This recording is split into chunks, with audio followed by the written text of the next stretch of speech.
Now, Zimbabwe's President Robert Mugabe is expected to brief African leaders on youth empowerment at the UN General Assembly in New York later this month. The invite to do so came from his counterpart in Malawi, Peter Mutharika, who is a UN youth empowerment champion. Now, Zimbabwe embraced youth empowerment a couple of years ago and established a ministry specifically to deal with such issues. At 91, Mugabe is Africa's oldest leader, but he enjoys considerable support among young voters in Zimbabwe and remains an icon to many across the continent. He is also the current chair of the African Union. Well, to discuss this further, we're now joined here in our Nairobi studio by Raphael Obonyo. He's an external advisor for the UN Habitat's Youth Advisory Board. Raphael, thank you so much for your time. Now, Robert Mugabe has, of course, been invited to brief young African leaders on youth empowerment at the UN General Assembly later this month. What inspiration do you think African youth will get from the continent's oldest leader? First, thank you for inviting me. I think it's very important that the chair of the African Union, President Robert Mugabe, has been invited to this year's UN General Assembly. One is that the General Assembly this year is going to be a very important one for two reasons. One, the UN will be celebrating 70 years since its establishment. But the second reason is that they will be adopting and launching officially the new set of development goals, the Sustainable Development Goals, and where youth feature quite prominently. But the fact that Robert Mugabe has been invited as one of the African leaders and the chair of the African Union to brief the assembly on youth issues, especially as far as Africa is concerned, is extremely important because Africa is a very youthful continent, is the most youthful continent. 200 million of the 1 billion population in the continent, actually young people between 15 and 24. And so there are a myriad of issues that needs to be discussed with regard to the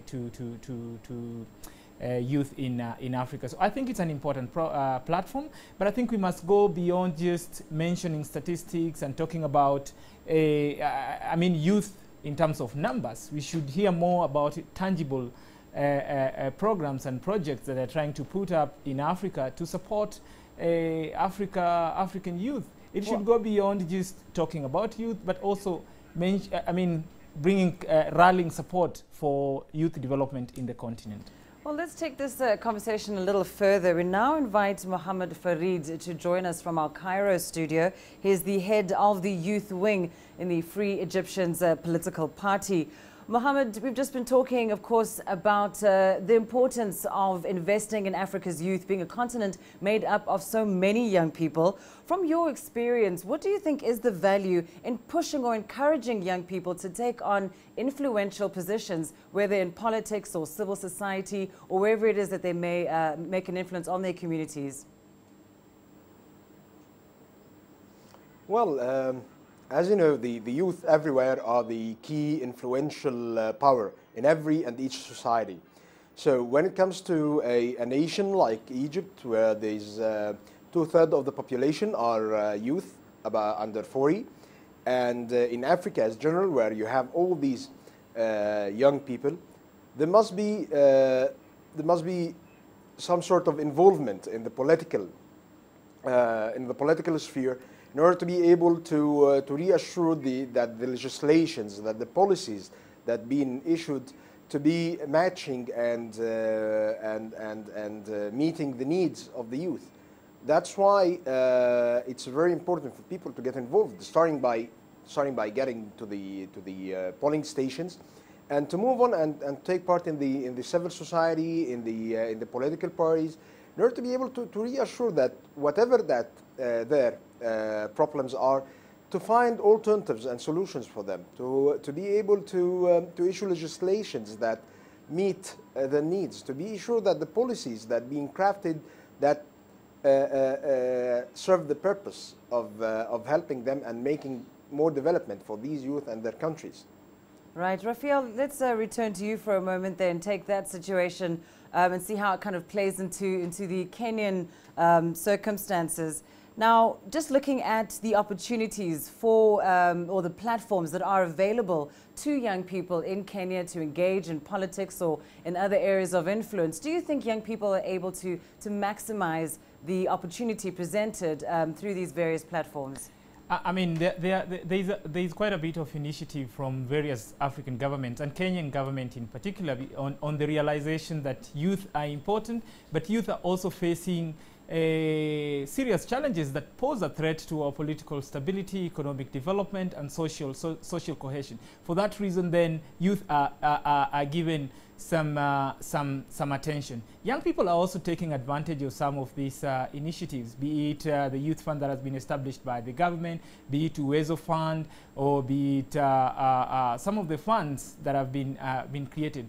Our constitution, our new constitution passed in 2010, also identifies youth as an important demographic, and various provisions in the constitution provide young people with opportunity for representation, for development, and for for economic development and for capacity development. And young people are trying to take advantage of this. But it is important for African countries, and importantly my country, Kenya, to realize that young people are the greatest asset for them, and we need to invest in young people.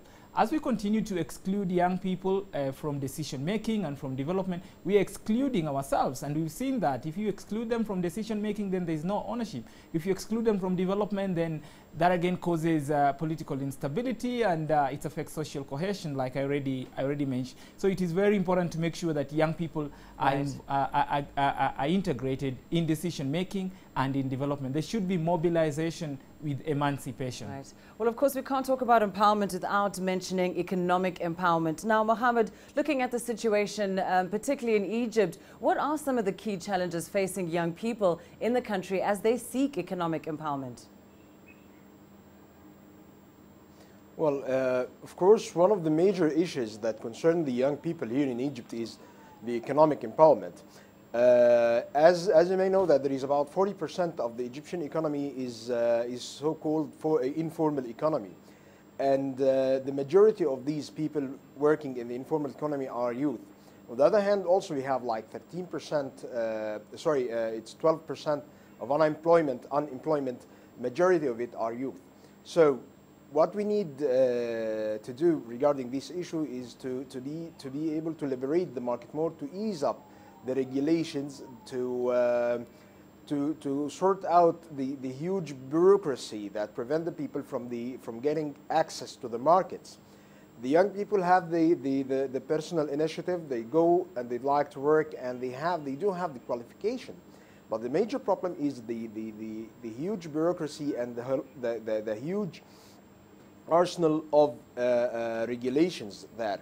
So this is one of the major hurdles. The other thing that the training, to be able to get a good training that matches the market needs. This is also one of the key challenges that we do have here in Egypt.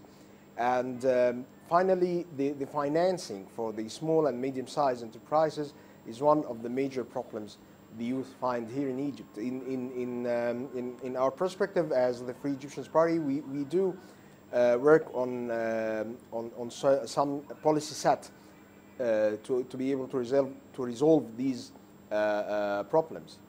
Now, Raphael, let me turn to you for a moment there. You spoke just a short while ago about various opportunities and platforms that have become available to young people in Kenya for their own empowerment. But let's say, if one looks at, say, the past 5 years, would you say that there is a tangible difference in how young people have now been able to transform their socioeconomic position? I would say yes and no. Yes, to the extent that there are many more opportunities now being launched for young people, but no in terms of having tangible results. If you look at, for example, a program launched by the government, 30% of all government tenders, procurements should be set aside for young people, women, and people with disability. There is about 200 billion Kenyan shillings that have been set aside that young people could benefit from in terms of these tenders. But they were only able to access 10%. So it's like creating opportunities for young people, but not dismantling some of the bureaucracies that deny young people access to some of these opportunities. So we are launching new programs, but we are not breaking the barriers that basically deny young people access to these opportunities. So I would say we are good at launches and coming up with new programs, but then we are not doing enough in terms of creating mechanisms and systems through which young people can benefit. And this is important because young people are seen to be mere recipients. They are seen to be mere beneficiaries. I think we need to move from that and include young people from conception to planning, design, and implementation of some of these projects. So there's a broader ownership. Thanks very much, Raphael. Let's turn to you very quickly, Mohamed. Of course, you heard Raphael say there that part of the challenge is that we need to dismantle the bureaucracies that prevent young people from having access to some of the platforms and opportunities available. As far as the Egyptian context is concerned, or perhaps overall in Africa, what can young people themselves do to overcome some of these empowerment challenges? Well, first of all, to get involved. Get involved in the civil society, get involved in the politics. The thing that the perception that people have that there is a huge separation between the political sphere or between what happens in the political life and their daily lives. No, there is a connection. And if you didn't get involved there, if you didn't go and take part in that, well, definitely the policies being crafted, the legislation being issued will be definitely very far from their basic needs and their daily needs. So therefore, they must get involved. This first. Second of all is to take the personal initiative. Having initiatives is a very important thing. To go there and to start their own private enterprises, it's always the key, the major key for success is to go through your very own personal initiative. So if you get the people get involved, get positive, they just don't sit there, you know, waiting for any third party to go empower them, they will never get empowered. So they got to get involved both on political life and in economic life.